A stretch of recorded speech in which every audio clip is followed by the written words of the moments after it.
کہ ان کو پتہ نہیں لگا ہمارے لیے نفع کیا ہے اور برا کیا ہے، اچھائی کیا ہے، برائی کیا ہے، ان کو پتہ نہیں لگتا، اور برائی کی طرف دوڑتے جاتے ہیں، اچھائی سے دور ہوتے ہیں۔ ان کو قرآن کی بات سناؤ، کہتے ہیں نہیں نہیں نہیں دیکھو جی مولوی تو صرف مسجدوں تک،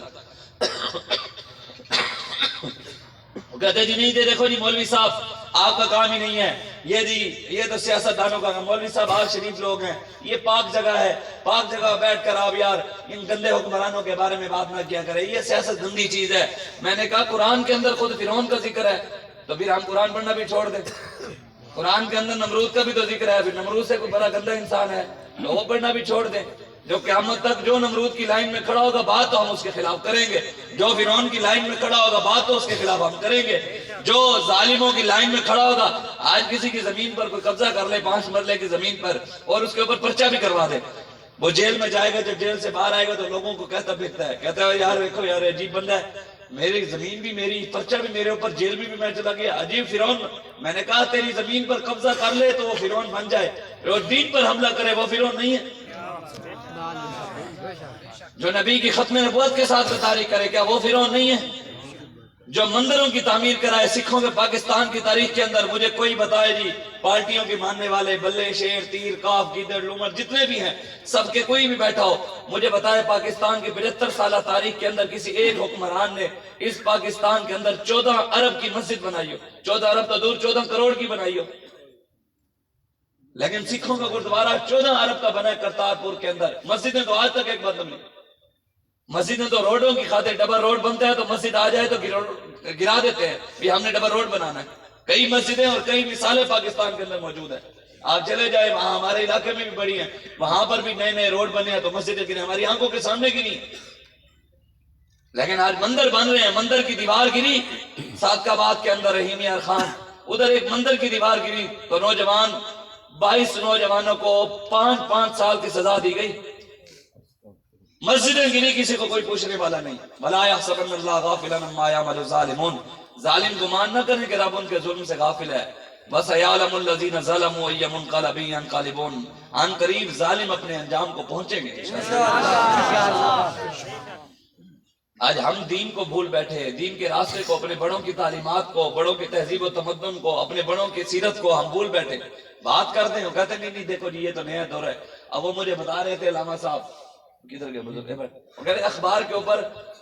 مین ہیڈنگ سارے اخباروں کے اوپر لکھا ہوا تھا کہ جی سود اب 15 سے 16% ہو گیا، 16% پاکستان میں سود، اب برسر عام سود کا اعلان حکومت کر رہی ہے کہ جی اب 16% سود ہو گیا۔ حضور نے فرمایا جو بندہ سود کا 1 درہم کھاتا ہے وہ اس بندے سے بدتر ہے جو بندہ اپنی ماں کے ساتھ 36 بار زنا کرے۔ سود کے 1 درہم کھانے والا حضور نے فرمایا اس بندے سے بھی بدتر ہے جو بندہ کعبے میں جا کر 72 بار زنا کرے، کعبے میں، حرم کعبہ میں۔ یہاں اوپر سے لے کے نیچے تک ہیں ہی سارے مرزائیوں کے، یار ان کو کیا پتا سود اور حلال اور حرام کی تمیز کا۔ ہم بات کریں تو کہتے ہیں مولوی صاحب تم دہشت گرد ہو، ہم صلاح الدین ایوبی کی بات کریں، نور الدین زنگی کی بات کریں، اپنے آقا و مولا کے دین کی بات کریں، کہتے ہیں مولوی دہشت گرد ہے، ٹیررسٹ ہے۔ امریکہ پوری دنیا کے اندر مسلمانوں کو لتاڑ دے، مسلمانوں کی بچیوں کے ساتھ زنا کرے، مسلمانوں کے پورے ملک کو، صدام حسین کو وہ پھانسی پر لٹکا دیں، عراق پورا تباہ کر دیں، شام کے اندر خالد بن ولید کی دربار پر وہ بم مار دیں، اور پھر بھی امن والے، ہم نظام مصطفیٰ کی بات کرنے والے، اپنی بچیوں کی دفاع کی بات کرنے والے، دہشت گرد ہم ہو گئے۔ ابھی ہم نے دفاع کی بات کی ہے، وقت آئے گا ہم تو جائیں گے، لیکن ہم صرف بات کرتے تو ہم پر دہشت گردی کے پرچے، مرتے بھی نہیں گئے، آئے تو پھر بیٹھے ہیں نا، چاہے جو مرضی ہوا ظلم، آخر رب تو ہے نا، واللہ خیر الماکرین، رب سب سے بہترین خفیہ تدبیریں فرمانے والا ہے۔ یہ جو مرضی چالے چلتے رہیں، ان کو دیکھتے رہیں، انشاءاللہ اللہ ہمارا ایسا راستہ بنائے گا یہ دیکھتے رہ جائیں گے۔ رب سب سے بہترین راستے بنانے والا ہے، وہ ہماری مدد کرے گا۔ حضرت خالد بن ولید جب 40 صحابہ کو لے کر لاکھوں کی فوج سے لڑ پڑے نا تو سیدنا فاروق اعظم نے کہا اللہ کے بندے یہ کیا کیا تم نے، صحابہ کو شہید کرانا تھا، 40 بندے لے کے تو چال لڑ پڑا۔ تو آپ نے فرمایا قرآن میں جو اللہ کہتا ہے یا ایھا الذین آمنوا ان تنصروا اللہ ینصرکم ویثبت اقدامکم، کہ تم میرے دین کی مدد کرو میں تمہاری مدد کروں گا۔ میں دیکھ رہا تھا کہ میں ان میں سے ہوں کہ نہیں ہوں۔ ہم اگر اخلاص کے ساتھ کھڑے ہیں نا، کسی نے ووٹ نہ بھی دیا ہمیں، نہ آئے کوئی ہمارے ساتھ، یہ نہیں ہے کہ دین نہیں آئے گا۔ اگر آپ کو اور میرا اخلاص رہا نا تحریک لبیک پاکستان والوں کا، ہم مخلص ہو کر اخلاص کے ساتھ دین کا کام کرتے رہے، انشاءاللہ اللہ فرشتے بھیج کر ہماری مدد ضرور کرے گا۔ یقین رکھیں، اس پر بھروسہ رکھیں، توکل مضبوط رکھیں۔ اتنا نہیں کہ چھوٹی سی بات ہو ہم نا امید ہو جائے، ہم کام کرنا چھوڑ دیں، یہ دیکھو جی وہ ہو گیا، یہ تو شہادت کا ہے الفت میں قدم رکھنا، لوگ آسان سمجھتے ہیں مسلمان ہونا، یہ تو ہم نے حضور کے ساتھ لو لگائی ہے، بابا جی نے تو ہمیں راستہ حضور کا دکھایا، ہمیں تو کسی دوسرے تیسرے کا راستہ دکھایا ہی نہیں ہے، راستہ ہمیں وہ دکھایا ہے جو داتا علی حویلی سے ہوتا ہوا گنبد خضرا تک جاتا ہے، اور اس راستے میں جو جاتا ہے پھر آزمایا تو ان کو جاتا ہے، وَلَنَبْلُوَنَّكُمْ بِشَيْءٍ مِّنَ الْخَوْفِ وَالْجُوعِ وَنَقْصٍ مِّنَ الْأَمْوَالِ وَالْأَنفُسِ وَالثَّمَرَاتِ وَبَشِّرِ الصَّابِرِينَ الَّذِينَ إِذَا أَصَابَتْهُمْ مُصِيبَةٌ قَالُوا إِنَّا لِلَّهِ وَإِنَّا إِلَيْهِ رَاجِعُونَ أُولَٰئِكَ عَلَيْهِمْ صَلَوَاتٌ مِّن رَّبِّهِمْ وَرَحْمَةٌ وَأُولَٰئِكَ هُمُ الْمُهْتَدُونَ۔ اللہ فرماتا ہے میرے حبیب میں آپ کے غلاموں کو آزماؤں گا، خوف دوں گا۔ لبیک والوں کو خوف نہیں دیا گیا، مصیبتیں، تکلیفیں، بھوک، مال، ہر چیز ان سے لے لوں گا، پھر بھی میرے حبیب یہ میرے ساتھ کھڑے رہے نا۔ انعام اتنا بڑا ہے کہ کائنات کے اندر ایسا انعام کسی اور کو نہیں ملا، نہ نماز پڑھنے والے کو ملا ہے، نہ روزے رکھنے والے کو، نہ حج کرنے والوں کو، نہ تسبیح پڑھنے والوں کو، نہ مدرسے بنانے والوں کو، نہ مسجدیں بنانے والوں کو۔ یہ اعزاز انہی کے لیے جو دین کے لیے خوف، تکلیفیں، مصیبتیں برداشت کرتے ہیں۔ اللہ کہتا ہے قرآن میں اولئک علیہم صلوات من ربہم، رب اپنے محبوب کے علاوہ کسی پر درود نہیں پڑھتا، لیکن جو اللہ اور اس کے رسول کے دین کے لیے مشقتیں، تکلیفیں، مصیبتیں، خوف، ہر چیز برداشت کرتا ہے، اللہ کہتا ہے یہی وہ لوگ ہیں جن پر خود رب صلوات پڑھتا ہے۔ اللہ صلوات پڑھتا ہے ان پر جو دین کے لیے تکلیفیں برداشت کرتے ہیں، جو دین کے نام پہ صرف کھانا انہوں ہوتے نہیں، جو دین کے لیے مصیبتیں برداشت کریں۔ آج ہم نے تو صرف اسی کو دین سمجھ لیا کہ گھر بیٹھے رہنے سے ہماری جان چھوٹ جائے گی۔ اگر اکیلی نماز اور روزے اور حج اور زکوٰۃ اور درود ذکر اذکار سے جان چھوٹتی ہوتی نا تو پھر امام حسین ابن علی کو کربلا میں جانے کی ضرورت نہیں تھی۔ امام مسلم کے ساتھ جب آپ مسجد میں گئے تھے، کوفے کی مسجد میں امامت کرانے لگے تھے، پتہ ہے بندے کتنے پیچھے کھڑے تھے؟ 40,000 بندہ پیچھے کھڑا تھا۔ جب گورنر یزید نے گورنر تبدیل کر لیا، نیا گورنر آیا، اس نے دھمکی لگائی، اس نے کہا آج کے بعد جو امام مسلم کے ساتھ حسین والی لائن میں کھڑا ہوگا اس کو میں اٹھوا لوں گا۔ اس نے بندے اٹھوائے بھی صحیح۔ جب اس کے بعد امام مسلم مسجد میں آئے نا تو بندہ پیچھے کوئی بھی نہیں تھا۔ ان بڑی ہستیوں کو لوگوں نے ساتھ چھوڑ دیا، تو آج کوئی رسول اللہ کے دین کا ساتھ چھوڑے گا، یہ کوئی بڑی بات ہے؟ منافقت اور سازشیں تو حضور کے دور میں بھی تھی۔ یہودی صبح کلمہ پڑھتے تھے، شام کو کافر ہو جاتے تھے، اس لیے ہوتے تھے کہ لوگوں کے دماغ خراب کرتے تھے کہ یہ دیکھو جی اس نے کلمہ پڑھا ہے، نعوذ باللہ کوئی تو اسلام میں غلط بات دیکھی ہوگی کہ رات کو کافر ہو گیا، لوگوں کے دماغ خراب کرنے کے لیے۔ یہ تو سلطان صلاح آج مذہبی لبادہ اوڑھ کر لوگ اگر غلط دین بیان کرتے ہیں تو اس میں کوئی نئی بات نہیں ہے۔ آپ پڑھیں اپنے بڑوں کی تاریخ پڑھیں، آپ کو پتہ لگے گا۔ حضرت سلطان صلاح الدین ایوبی کے دور کے اندر خود سلطان صلاح الدین ایوبی کے علاقے کی مسجدوں کے اندر امام جو تھے نا، داڑیاں رکھی ہوئی تھیں، حافظ قرآن تھے، عالم تھے، خطیب تھے، جمعے پڑھاتے تھے، نمازیں پڑھاتے تھے، درس قرآن دیتے تھے۔ سلطان صلاح الدین ایوبی کے خلاف تھوڑی تھوڑی جیسے آج ہمارے خلاف باتیں ہوتی ہیں،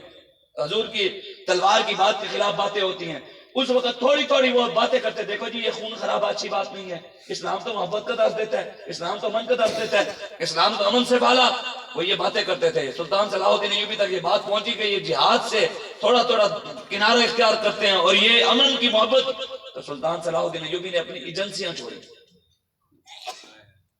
چھوڑی۔ کئی عرصے بعد میں ایجنسیوں نے اپنے ذرائع سے جب معلوم کیا وہ جو مسجد میں خطبے دیتے تھے وہ اندر سے یہودی اور عیسائی تھے، ان لوگوں نے مسلمانوں کے اندر ان کا لبادہ اوڑھ کر ان کو چھوڑا ہوا تھا، وہ مسلمانوں کو اس چیز پر تیار کر رہے تھے کہ جہاں جہاد اسلام میں نہیں ہے۔ اقبال کہتا ہے نا فتویٰ ہے شیخ کا یہ زمانہ ہے قلم کا، شیخ اقبال نے اسی کو کہا ہے کہ جو انگریز کا نوازا ہوا ہے۔ فتویٰ ہے شیخ کا یہ زمانہ ہے قلم کا، دنیا میں اب رہی نہیں تلوار کارگر۔ اقبال کہتے ہیں اب ہر کسی نے، انگریزوں کے، یورپ اور امریکہ کے پٹھوؤں نے یہاں ممبروں پر بیٹھ کر یہ بات کرنا شروع کر دی کہ جناب یہ دور قلم کا ہے، لکھنے لکھانے کا ہے، لڑائی جھگڑے کا نہیں ہے، جہاد کا نہیں ہے۔ لیکن اقبال کہتا ہے لیکن جناب شیخ کو یہ معلوم نہیں، لیکن جناب شیخ کو یہ معلوم نہیں، مسجد میں ابھی آواز ہے بے سود و بے اثر۔ اقبال کہتے ہیں اب انہوں نے ایک گل سمجھ لینی چاہیے، ان کو اب یہ بات سمجھنی چاہیے، اب ان باتوں سے کوئی بات چلنے والی نہیں، اب لبیک والے میدان میں آ چکے ہیں۔ کافر کی موت سے لرزتا ہو جس کا دل، کون کہتا ہے اسے مسلمان کی موت پر؟ کوئی پوچھے شیخ کلیزہ نواز سے اور مغرب مشرق میں اگر جنگ ہے مغرب مشرق میں اگر جنگ ہے شر تو مغرب میں بھی ہے شر کہتے ہیں ایتھے اگر نہیں لڑائی جھگڑا تسی کہندے ہو ایتھے شر ہے جہاد ہے تے اوتھے بھی دسو نا جو امریکہ عراق میں آ کر مسلمان بیٹیوں کو لوٹ گیا وہ بھی تو شر ہے نا اس پر بھی تو کوئی فتویٰ دو اس پر بھی تو کوئی بات لکھو اس کے خلاف بھی تو کوئی بات کرو لیکن نہیں ہم نے ان سے انگریز کے ٹٹوؤں سے پیسے جو لیے ہوئے ہم نے ان سے پیسے لے کر دین بیچا ہوا جو ہے میرے آقا مولا نے خود فرمایا حضور کی حدیث ہے حضرت مولا علی بھی اس کے راوی ہیں اور حضرت اسلم رضی اللہ تعالیٰ عنہ اس کے راوی ہیں آپ فرماتے ہیں حضور علیہ السلام نے ارشاد فرمایا قیامت کے قریب جب میری امت جہاد چھوڑ دے گی اور جہاد چھڑوانے والے کون ہوں گے یہ آپ نے حدیث سننی ہے میرے آقا مولا نے فرمایا قرآن پڑھتے ہوں گے قرآن پڑھاتے ہوں گے لیکن کہیں گے یہ دور جہاد کر رہی ہیں حضور نے کیا فرمایا قیامت کے قریب قرآن پڑھنے والے اور پڑھانے والے ہیں نہیں بہت سارے قرآن پڑھتے ہیں پڑھاتے بھی ہیں کیا ہے وہ حدیثیں بھی پڑھاتے ہیں ان کے بڑے بڑے مدرسے بھی سب کچھ ہے لیکن حضور نے خود فرمایا حضور نے فرمایا قرآن پڑھنے والے پڑھانے والے پڑھتے ہوں گے قرآن اور جہاد سے منع کرتے ہوں گے میرے صحابہ وہی دور جہاد کا سب سے زیادہ لازم دور وہی ہوگا اس دور میں جہاد فرض ہوگا اگر تم اس زمانے کو پاؤ تو تم جہاد کو لازم پکڑنا صحابہ نے عرض کی یا رسول اللہ قرآن پڑھنے والے جہاد سے منع کریں گے ایک آیت ہے قرآن کے اندر ایک آیت وما ارسلناک الا رحمۃ للعالمین ایک ہے جی اللہ نے کیا کہا میرے حبیب ہم نے آپ کو سارے جہانوں کے لیے رحمت بنا کر بھیجا یہ نہیں کہا رب نے حکم نہیں دیا کہ میرے حبیب سب کے لیے رحمت بنے نہیں کہا اللہ نے کہا ہم نے بنا کر بھیجا ہے بننا نہیں ہے اگر بنتے سب کے لیے تو کعبے کے خلاف کے اندر گستاخ بچ جاتا اور یہاں تو ہے ایک آیت 75 سال سے یہ آیت ہمیں سنا رہے ہیں 450 سے زیادہ آیات ہیں 500 کی آیتیں جہاد کی کتب علیکم القتال وهو کرہ لکم وآسان تکرہوا شیئا وهو خیر لکم وآسان تحبوا شیئا وهو شر لکم واللہ یعلم وانتم لا ان اللہ اشترى من المؤمنین فاقتلوا المشرکین حیث وجدتموهم وخذوهم واحصروهم وقعدوا لهم كل مرصد ملعونین اینما ثقفوا اخذوا وقتلوا تقتیلا یا ایھا النبی حرض المؤمنین علی القتال ان یکن منکم 20 صابرون یغلبوا 200 وان یکن منکم 100 یغلبوا الفا من الذین کفروا بانہم قوم لا یفقہون یا ایھا النبی جاہد الکفار یہ کس نے بیان کرنے اللہ نے قرآن کے اندر کسی حاجی کی قسم نہیں کھائی نمازی کی قسم نہیں کھائی طواف کرنے والے کی قسم نہیں کھائی مقام ابراہیم کی زیارت کرنے والے کی قسم نہیں کھائی مدینے میں جانے والے کی بھی قسم رب نے نہیں کھائی رب نے قرآن میں قسم مجاہد کی کھائی ہے مجاہد کے گھوڑے کی قسم کھائی ہے اللہ والعادیات ضبحا فالموریات قدحا فالمغیرات صبحا فاثرن به نقعا فوسطن به جمعا اللہ کہتا مجھے تو گھوڑے کی ٹاپوں کی قسم جس گھوڑے پر مجاہد بیٹھ جائے اس گھوڑے کے پیر جب پتھروں پہ لگتے ہیں چنگاری نکلتی ہے مجھے اس چنگاری کی قسم صبح جب گھوڑا ہانپتا ہے تو مجھے اس کے ہانپنے کی آواز کی قسم قرآن میں تو یہ ہے ہم تو ایک ہی چیز کو لے کر بیٹھ گئے کہ نہیں جناب اسلام محبت اسلام محبت اسلام محبت میں نے کہا بابا جی فرماتے تھے اسلام محبت کا 10 امن کا 10 دیتے ہیں وہ تب دیتے جب بلال کعبے کی چھت پر چڑھے ہوئے تب نہیں دیتا جب حضرت بلال کو مارے لگ رہی تب اسلام غیرت کا درس دیتا ہے تب اسلام رسول اللہ کے سیرت پر ہم میرے آقا مولا نے یہ خود فرمایا آپ دیکھیں آج نااہل نہیں ہیں سارے بے وقوف نہیں ہے یہ حضور کی حدیث ہے حضور نے حضرت جابر رضی اللہ تعالیٰ عنہ آپ فرماتے ہیں حضور نے حضرت کعب بن عجرہ کو کہا اعاذک اللہ من امارت السفہاء حضور نے فرمایا کعب اللہ تبارک و تعالیٰ تمہیں اور میری امت کو بے وقوف اور نااہل حکمرانوں سے بچائے نااہل ہیں بے وقوف ہیں ہم نے آج تک نہیں دیکھا کہ بندے کو لگے 4 گولیاں فریکچر بھی نہ ہو ہڈی بھی نہ ٹوٹے اور پھر پلستر ہو جائے ہم نے نہیں دیکھا اچھا ہاں پھر وہ بھی ادھر جا کر شوکت خانہ میں ہو جڑا ہارٹ تھا اور کینسر کا ہاسپٹل ہے چلو ہوتے کبے اور پھر ہم نے یہ بھی کبھی نہیں سنا کہ ہو 4 گولیاں پھر جب وہ گولیاں دکھانے کی باری آئے تو ٹانگ کا ایک بھی نہ لگاؤ ہم نے نہیں سنا آج تک لیکن یہ قوم کو حضور پہلے بتا گئے حضور نے فرمایا اللہ بے وقوف اور نااہل ہی ہے نا یہ کل کہنے لگا جی 4 گولیاں بنا سندھ کے وزیر کے کپڑوں میں سے گزر گئی کپڑوں سے گزر کے وہ بچ گیا فلانا گارڈ یار یہ کوئی بات ہے آپ کون بھی تو آپ بھی تو سوچا تو کرے اللہ تعالیٰ نے آپ کو عقل دی ہے شعور دی ہے فکر دی ہے سوچ دی ہے کن کے پیچھے آپ لگ کر کھڑے ہو گئے جن کو نہ کوئی اسلام کا پتہ، نہ دین کا پتہ، نہ بسم اللہ کا پتہ، نہ خاتم النبیین کا، نہ پہلے کلمے کا پتہ، وہ اٹھ کر ہمارے رہنما بن گئے۔ میرے آقا مولا نے فرمایا اعاذک اللہ، اللہ بے وقوف اور نااہل حکمرانوں سے بچائے۔ نعرہ تکبیر۔ حضور نے آگے کیا فرمایا؟ آگے صحابی نے پھر عرض کی یا رسول اللہ وما امارۃ السفہاء، یا رسول اللہ بے وقوف اور نااہل حکمرانوں سے مراد کیا ہے؟ بے وقوف حکمران اور نااہل حکومت سے کیا مراد ہے؟ حضور نے فرمایا امراء یکونون بعدی لا یقتدون بہدی ولا یستنون بسنتی۔ حضور نے فرمایا بے وقوف اور نااہل حکمران وہ ہوں گے جو راستہ میں دے کر جا رہا ہوں، جو طریقہ میں دے کر جا رہا ہوں، جو سنت میں چھوڑ کر جا رہا ہوں، میرے راستے پر بھی نہیں کھڑے ہوں گے، میری طریقت پر بھی نہیں چلیں گے، میری سنت پر بھی عمل نہیں کریں گے۔ بتائیں حضور کا راستہ ہے اعوذ باللہ مندر بنانا؟ حضور کا دیا ہوا راستہ ہے مرزائیوں کو 400 کنال کی جگہ دینا، مندروں کی تعمیر کرانا، گردوارے بنانا، شراب کے بل پاس کرنا، زنا کے بل پاس کرنا؟ یہی ریاست مدینہ تھی۔ ریاست مدینہ کے چیف آف آرمی سٹاف سیدنا حضرت ابو عبیدہ بن جراح رضی اللہ تعالیٰ عنہ، یہ تھے ریاست مدینہ کے chief of army staff, general, ریاست مدینہ کی فوج کے جنرل حضرت ابو عبیدہ بن جراح۔ آپ نے اپنے باپ کا سر کاٹ دیا، کاٹ کر کان سے پکڑ کر حضور کے قدموں میں آ کر ڈال دیا۔ حضور نے پوچھا بھئی آقا کس کا سر ہے؟ فرمایا حضور باپ کا سر ہے۔ کیوں کاٹا؟ کہا حضور آپ کے خلاف باتیں کرتا تھا، کاٹ کے رکھ دیا۔ سیدنا فاروق اعظم نے ان کو کہا کہ مجھے اپنا گھر تو دکھاؤ، چیف آف آرمی سٹاف ہو، ریاست مدینہ کی فوج کے سر بناؤ، مجھے اپنا گھر تو دکھاؤ۔ تو آپ نے فرمایا نہیں میرا گھر آپ نہ دیکھیں۔ دوسری بار کہا، تیسری بار کہا نہیں دکھایا، چوتھی بار سیدنا فاروق اعظم خود ان کے گھر پہنچ گئے۔ جب گئے نا تو سیدنا ابو عبیدہ بن جراح کے گھر کے اندر ضرورت کی بنیادی چیزیں ضرورت کی بھی نہیں تھی، بنیادی ضروریات کی چیزیں بھی وہاں موجود نہیں تھی۔ باتیں کرنے سے کچھ بھی نہیں ہوتا، چلنے سے ہوتا ہے۔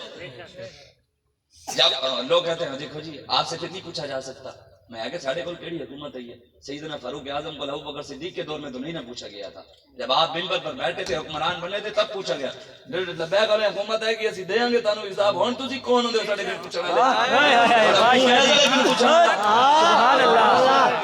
جب آئے گی، جب ہمارے پاس ہوگی ہم ہر چیز کا۔ مجھے ایک بندہ فون کر کہنے لگا شاہ جی حساب دیں۔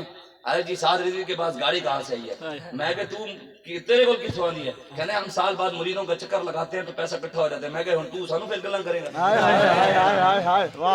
مریداں دے پیسے دے پلن والے آ، میں کہ ہن تو سانو پوچھے گا بھی تانوں کتھوں آندا ہے؟ میں کہ اسی دے الحمدللہ مالکاں دے نام لینے ہیں، تو عمران خان دے نام لینے ہیں، تینوں دے دیندا ہے تے اسی جنہاں دے لینے ہیں تے سانو نہیں دیندے۔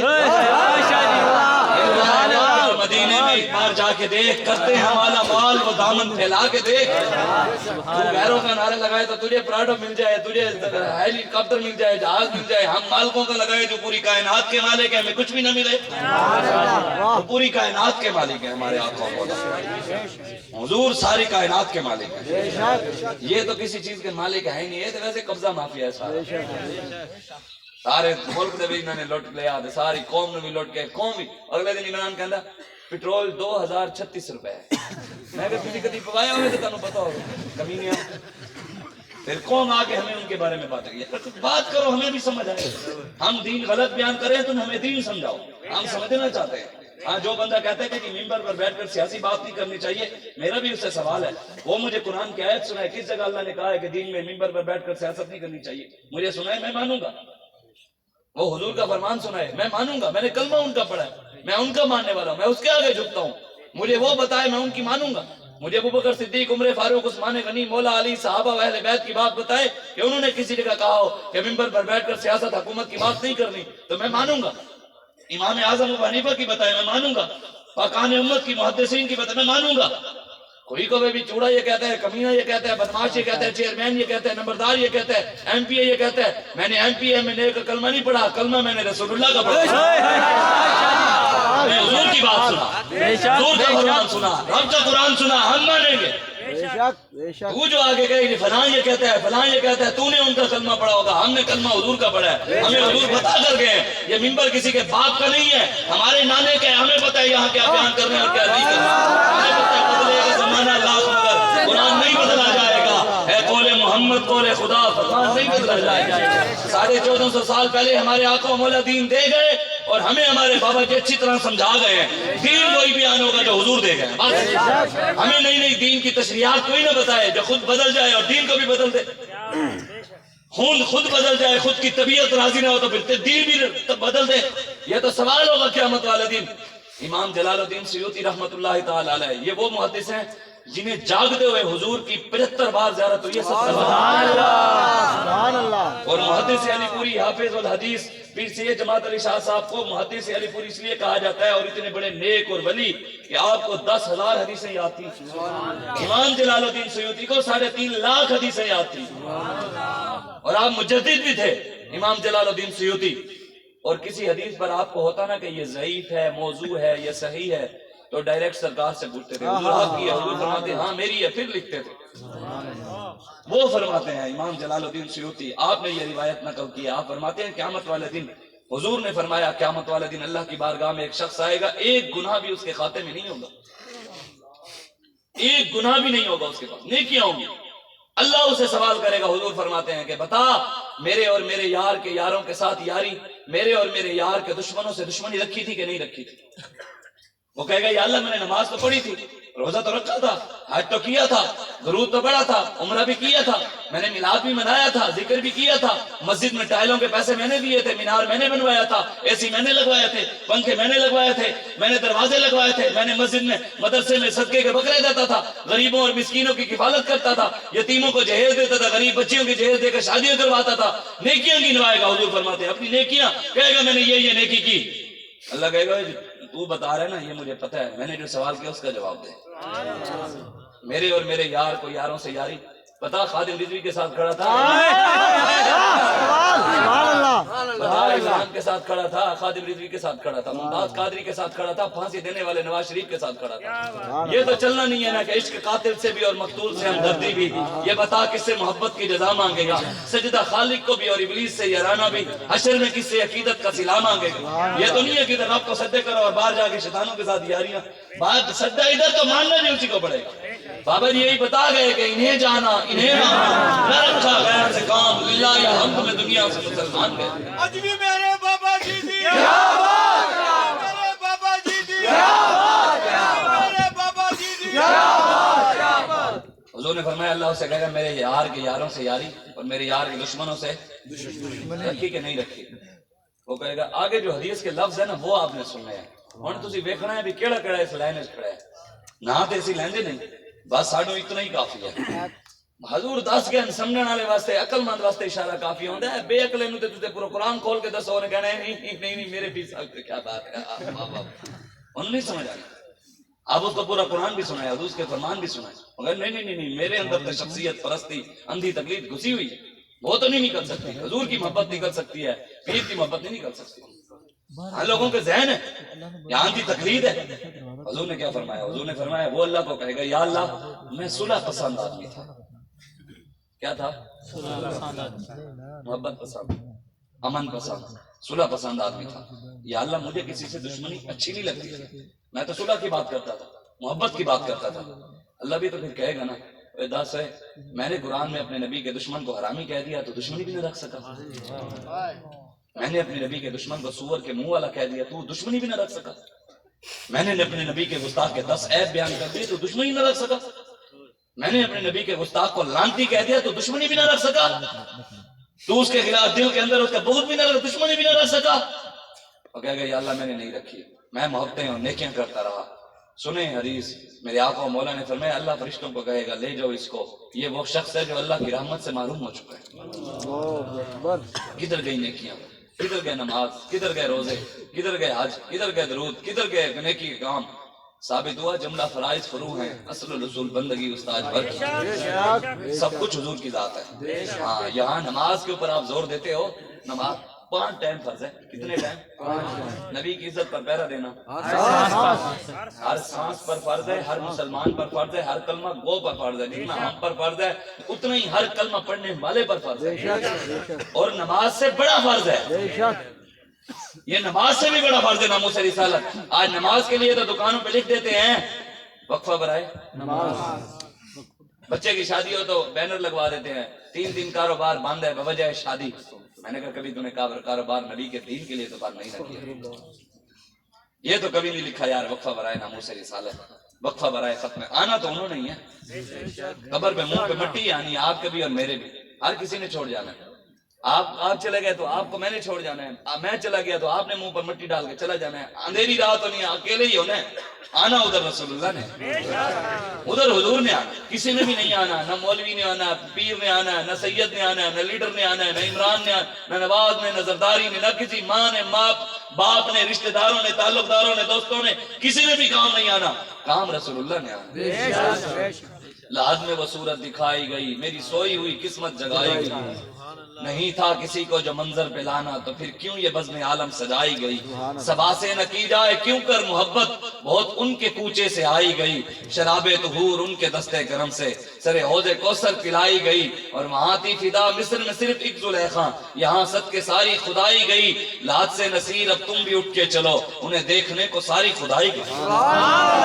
قیامت کا مقصد بالکل کچھ اور ہے ہی نہیں، قیامت کا مقصد صرف ایک ہی ہے، اللہ پوری دنیا کو اپنے محبوب کی شانیں دکھائے گا، بس۔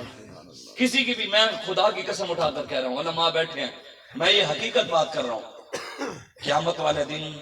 پہلے غوث پاک کی بھی نہیں چلے گی، قیامت والے دن سب سے پہلے داتا صاحب کی بھی نہیں چلے گی، خواجہ معین الدین چشتی میری کی بھی نہیں چلے گی، ابو بکر صدیق کی بھی نہیں، عمر فاروق کی بھی نہیں، عثمان غنی، حضرت آدم سے لے کے عیسیٰ علیہ السلام تک سب کہیں گے اذهبوا الی غیری، نبی کہیں گے ادھر، اور ساری دنیا حضور کے پاس آئے گی، پھر حضور فرماتے ہیں سب سے پہلے میں اپنے رب سے بات کروں، سب سے پہلے، پھر حضور کی برکت سے داتا صاحب کی بھی چلے گی، بابا صاحب کی بھی چلے گی، غوث اعظم کی بھی چلے گی، امیر المجاہدین کی بھی چلے گی، ہمیں تو کہہ گئے امیر المجاہدین، اگر آپ اور میں کھڑے رہے نا استقامت کے ساتھ مرتے دم تک حضور کی وفاداری کے ساتھ کھڑے رہے، امیر المجاہدین کو ایک شخص نے، آپ کے شاگرد نے کہا تھا، جب آپ بیان فرما رہے تھے، آپ کہہ رہے تھے کہ امام ربانی مجدد الفسانی کو جب جہانگیر نے کہا نا، اس نے کہا جناب آپ پر میں نے ظلم کی ہے، میں نے سب کچھ کیا، آپ تو جنت میں چلے جائیں گے، میرا پیچھے سے کیا بنے گا؟ تو امام ربانی مجدد الفسانی فرمایا، اگر اللہ نے میرے ساتھ بھلائی کی نا، رب نے میرے ساتھ کرم کیا، اپنے محبوب کے صدقے میرے اوپر کرم فرمایا، تو میں تیرے بغیر جنت میں نہیں جاؤں گا۔ تو بابا جی کو ان کے شاگرد نے کہا حضور آپ نے تو آگے چلے جانا ہے، ہمارا پیچھے کیا بنے گا؟ تو بابا جی نے فرمایا اگر رب نے میرے اوپر بھی کرم کر دیا نا، میں بھی لبیک والوں کے بغیر نہیں جاؤں گا۔ ہمارے لیے یہی خوش نصیبی ہے، اور اس کے علاوہ اور کیا ہو؟ ہمارے لیے تو یہی مہار ہے، یہی ہمارے لیے، یہ بالکل فخر کی بات نہیں ہے کہ ہمارا تعلق کسی ڈی ایس پی سے ہے، ڈی پی او سے ہے، ایم پی اے سے ہے، ایم این اے سے ہے، یا کسی وزیر سے ہے، ہمارے لیے فخر، ہمارے لیے اعزاز یہی ہے کہ ہم محمد عربی کے غلام ہیں، اور حضور کے غلاموں سے، حضور کے غلام جتنے بھی ہیں جو حضور کے نام پر سارا دن رات محنتیں کریں، ہمارا تعلق ان سے ہے، ہمیں اسی بات پر، اس سے علاوہ کبھی فخر والی بات ہی نہیں۔ لوگ آ کر کہتے ہیں کہ دیکھو جی میرے بیٹے کا تعلق ڈی ایس پی سے ہے، میرے بیٹے کے تعلق یہاں ہے، وہاں ہے، وہاں ہے، ہمیں اس بات پر فخر نہیں ہے، یہ تعلق یہی رہ جانے ہیں، وہ تعلق کام آنا ہے، قبر میں بھی، پل صراط پر بھی، حوض کوثر پر بھی، ہر جگہ اسی نے کام آنا ہے۔ وہ حدیث سنیں، بس مجھے اجازت، میرے آقا و مولا نے فرمایا بے وقوف جو حکمران ہوں گے نا، وہ میرے راستے پر نہیں چلیں گے، ان کی نشانی ہوگی یکذبون و یظلمون، جھوٹ بھی بولیں گے اور ظلم کریں گے۔ جھوٹے ہیں کہ نہیں ہیں؟ پہلے ایک گولی سی، پھر 2 سن، پھر 3 سن، پھر 4 سن، ہوں 17 ہو گئی ہیں۔ وہ آپ بھی سوچا ہے، علامہ اقبال کہتے ہیں دیار عشق میں اپنا مقام پیدا کر، نیا زمانہ نئی صبح و شام پیدا کر، ان کی غلامی میں تو نئے زمانے نہیں پیدا ہوں گے، وہ محمد عربی کی غلامی میں پیدا ہوں گے۔ میری نہ مانے نہ خدا کی قسم، آپ اپنے بڑوں کی صرف سیرت پڑھ لیں، میری نہ مانے تسی کہنا بھی سر دے پکڑی ہے، اے مولوی ہے، انہیں تو دین دی گل کرنی ہے، مولویاں والی گل کرنی، کم از کم آپ اقبال کو پڑھ لیں نا، صرف اقبال کو، آپ میرے سے بھی بہت آگے نکل جائیں گے۔ میں حقیقت بات بتا رہا ہوں، علامہ اقبال کے جو آخری زندگی کے ایام ہے نا، آخری سال ہیں، اقبال قرآن کے علاوہ کچھ پڑھتا ہی نہیں، اور اتنا قرآن پڑھتا تھا اقبال، اتنا قرآن پڑھتا تھا، آنسو اتنے آتے تھے، قرآن ساری رات جو گیلا ہوتا تھا، صبح دھوپ میں اس کو سکھانا پڑتا تھا، دھوپ میں رکھنا پڑتا تھا، اور اقبال کی ایک آنکھ بچپن سے نہیں تھی، اور دوسری آنکھ علامہ اقبال کی آخری دن جو ہے زندگی کے